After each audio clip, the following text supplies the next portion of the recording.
My M33 wife, F30, and her family are obsessed with the idea that if her older sister was alive, I would be with her instead. I'm worried about her. How can I help? My wife and I have been married for 2 years and have a baby boy. Her family constantly compares her to her late sister Mia, who died as a baby. They claim Mia would have been smarter, prettier, and even a better mother, which has hurt my wife's self-esteem. I got her into therapy, which helped for a while, but the comments have resurfaced with her brother's engagement. It frustrates me that they idolize Mia while belittling my wife, and I'm unsure how to handle it. My wife and I, M33, have been married for almost 2 years now, and we have a little baby boy. I love my wife more than my own life, and I believe that in any lifetime I would still find her and fall in love with her. My wife had an older sister, Mia, who passed away at 11 months old from a landslide collapsing on their home. She died before my wife was born. They're the only 2 daughters in a family of boys. When I met her family for the first time, everyone was nice, but it got weird when all they would talk about was their late daughter. My MIL even showed me photo albums of Mia, which took about 2 hours to get through. I never thought anything of it then, and as much as I loved getting to know my wife's family, I would be more interested in seeing baby photos of my wife, but I just brushed it off. At dinner, they wouldn't stop talking about how if Mia was alive, she would be smarter or even prettier than my wife. I would look at my wife when they said those things, but she would just agree with them. When we got married, the whole process was filled with Mia would love this. Mia would look great in this. Mia would be more buxom than wife's name, her grandma. My wife would nod and agree each time they said something like this, that even my mother felt something was wrong. I talked to her before about this and she said, I know she's barely lived, but I know if she was alive, she would be so beautiful and smart. I know deep down if you met her, you would love her and not me. I had to trick her to get into therapy because something was definitely wrong and maybe she was brainwashed. Life was great for 2 years since we moved 8 hours away from my in-laws for my job, but since my BL just got engaged, my wife is involved in the planning, and just like they did at our wedding, they wanted to plan a memorial for Mia, which is totally fine, except that they weren't including her grandparents that had recently died, lived full lives, and gave them a hefty amount of inheritance. It wasn't my place, so I remained quiet, but now my wife's starting to say those self-deprecating things about her in comparison to Mia again. During the engagement party, everyone was gushing over my son about how cute he was and that thank God he took after me. My wife has brown eyes and I have blue eyes. My boy has got the biggest brown eyes that makes me want to stare into them for hours. Yet her mom said, it's a shame he didn't get your eyes though. If this was Mia's child, he would definitely have blue eyes too, since hers is blue. It took all of me to not roll my eyes, but I just said, wife's name has the most beautiful eyes I have ever seen, and I thank God every day that my son has them. She took that as an awe moment and said, if Mia was alive, I'm sure I would be holding her baby with you now. You would love her very much. I wanted to freaking shout at her, but I always remind myself that people grieve differently and as long as they need to. But I'm pissed that she keeps her dead daughter on a pedestal, but ignores and belittles her living, breathing one. Edit to add, my wife has been in individual therapy for more than 2 years, but she cut back on some hours after we moved since she felt a lot better. I always tell my wife that I would always choose her and that she deserves even better than me. My wife's 2 younger brothers who were born after Mia's passing also feel weird about all the Mia comments, but often kept quiet about it because when they would defend my wife when they were younger, my MIL would get emotional and go on a hunger strike. Both of my younger BL were never compared to Mia. Relevant comments. Commenter, you need to bring this to a close. The in-laws have become professional mourners, and it has to stop before they start telling the baby how the dead aunt would be a better mother. Tell them if they don't stop, you won't be back, and then they will have no daughters. Commenter, from the title, I thought you had dated the older sister and she passed. Then one might understand the family's comments. Since you never met her older sister, how can they say these awful things to their own daughter? They are horrid. Commenter, I thought the sister had lived more than a year. Children change so much even between being infants and toddlers. I find it hard to believe that OP's in-laws would have known with so much certainty that Mia would have been prettier, smarter, whatever better than OP's wife. As someone else said, the parents are unhinged, especially the mom. The abuse has gone on too long. It's past time to cut ties with the parents at the very least. Commenter, OP, tell them that you wouldn't have even met them if it had been for your wife. Your wife is the only one you would have loved, be she is perfect for you. Your wife is the only one would could have introduced you to then. Good Lord, that family is so unhealthy. Don't let them alone with your kid as he gets older, or they will have him thinking Mia is his actual mother and your wife was only a surrogate for her spirit. Story 2. Unexpected inheritance. My dad has been dead 30 years. After his death, I have been mostly estranged from his side of the family. My uncle, who has no wife or children, died last year. My other uncle expected to receive 100% of my uncle's estate, but his will was not updated, and legally, as my dad's only heir, I am supposed to receive 1/3 of the estate. My uncle doesn't want me to have 1/3. Am I wrong if I don't back down from receiving my 1/3? My dad, Leo, was one of 4 brothers. Trevor, childless and now dead, John, the family peacemaker, and Henry,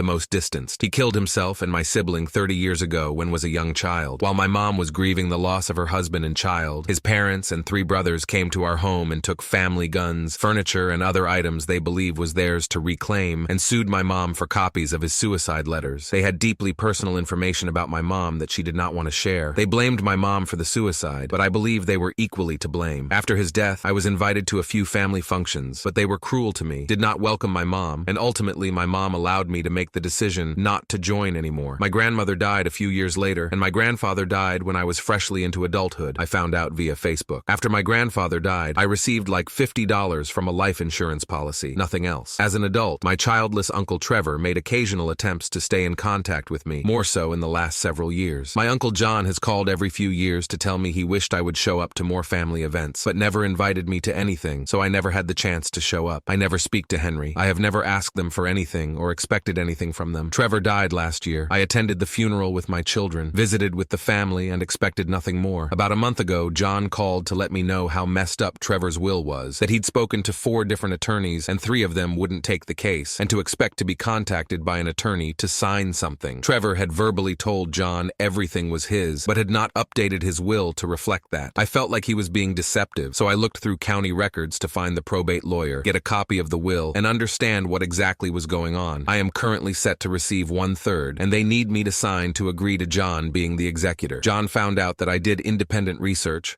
called me, and clearly has a lot of feelings about all of this. After going into further discussion with John, it seems that he dodged probate entirely with my grandparents' estate and split it between himself and the 2 living brothers, probably illegally, and that he has already received Trevor's fully bank account, sold his assets, and now he is stuck because he cannot sell the house without going through probate. It all feels like he's trying to avoid having to give me 1/3 and is trying to guilt me into feeling that I do not deserve it or that he deserves it more. I believe he wants me to decline my 1/3. I am concerned that he is going to continue to be deceptive to make the estate appear smaller than it is to lower how much he is obligated to give me, if that's even what the court decides. Am I in the wrong if agree to inherit my 1/3? I am comfortable financially. I do not need or deserve the money, but I feel like I owe it to myself and my mom to let karma take its course here, and it would certainly be nice to have a more substantial savings account. Relevant comments. Commenter. Sounds like your uncle has done an awful lot of shady or outright illegal things with the estate. It is a mess because he probably did all these bad faith acts, then contacted an attorney to see how he could liquidate the property, and they told him that he wasn't allowed to empty the bank account, mingling funds, sell assets without getting a fair market appraisal, failure to properly manage the estate, and other fiduciary breaches. A competent attorney would have probably told him that he had to repay the assets he stole to the estate and divide it fairly. So you need to hire an attorney, let him look at the information you have gathered, and then have him petition the probate court to have your uncle removed as the executor and push to file charges if necessary. It is likely that after several attorneys washing their hands of the matter, he found an attorney to try to get you to ratify his actions after the fact, and to try to get out of the penalties for a breach of their fiduciary duty. As far as the verbal will of your uncle saying that he wanted 1 brother to get everything, it is not worth the breath it took to say that. As long as there is a written will, the whole substance of what your uncle wanted to happen with his estate is contained within the 4 corners of that document. Get a lawyer and protect yourself from these shenanigans. Commenter. It's easy to put words in a dead man's mouth. It's not so easy to change his will after he's dead. Get a probate attorney to represent your interests and let karma do its thing. Story 3. Wibta for breaking up with my BF. This is slightly NSFW, but there will be no details or important stuff shared, just the overall idea of what went down. So backstory.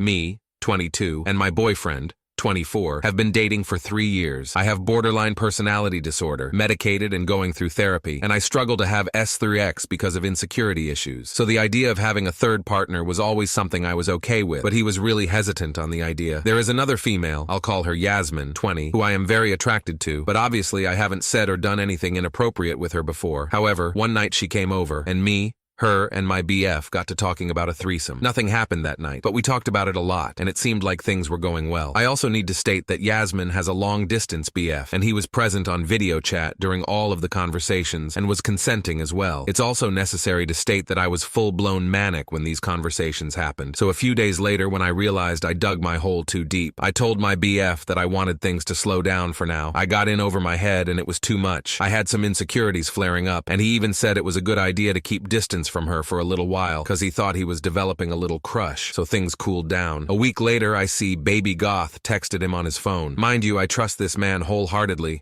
I know his password, but I've never felt the need to go through his phone. Also, Baby Goth is Yasmin's nickname. And I wasn't even aware that he had her number, so he had to have gotten it when she was over because he doesn't have social media like that. And something was telling me to go through it, so I did. And I literally broke down into tears because it was super flirty and super sexual, no pics or plans, but it really messed with me. I had a full-on breakdown before I could even talk to him about it. And to me, it was because it went from being a 3-person thing to a 2-person thing. He'd not once mentioned to me those texts or anything. So I eventually come back inside. I'm telling him how I feel, how I need some distance because this completely shattered my trust in him. And we had sex during that week. And I was worried that it had happened not because of his attraction to me, but because of what he was talking to her about over the phone. And his response literally was, "No, I didn't do that. I just masturbated when that happened." And wow, that really fucked me up, man. Anywho, he had an intense emotional reaction, like super sad, angry, crying, hit his truck, saying things like he was worried about losing me, and yada yada, and I literally had to ignore how I felt to get him to calm down. I literally had to coddle him for the rest of the night like a baby. We went to a couples counseling session, and my therapist claims that living with BPD is hard, but living with an SO who has BPD is hard too, which I feel like completely invalidates my feelings, because yes, it is, but it's not like I lashed out in the moment. I stepped away purposefully, like I always do, and came back to talk to him only after I had sorted my emotions, so I just need input. Would I be the a-hole for leaving him? Edit forgot to mention, Yasmin was unaware I wanted to slow things down, and her BF was very aware of the texts between her and my BF. I was the only one left out. Relevant comments. Commenter, your boyfriend violated a boundary. I have BPD too, also managing it the same way. Our reactions can be the problem, but if someone violates your boundaries and trust and doesn't disclose stuff, that's objectively hurtful and wrong. I can best suggest you guys rethink any third person for a while and see if you can just focus on each other and rebuild trust with a full acknowledgement of what happened. And if not,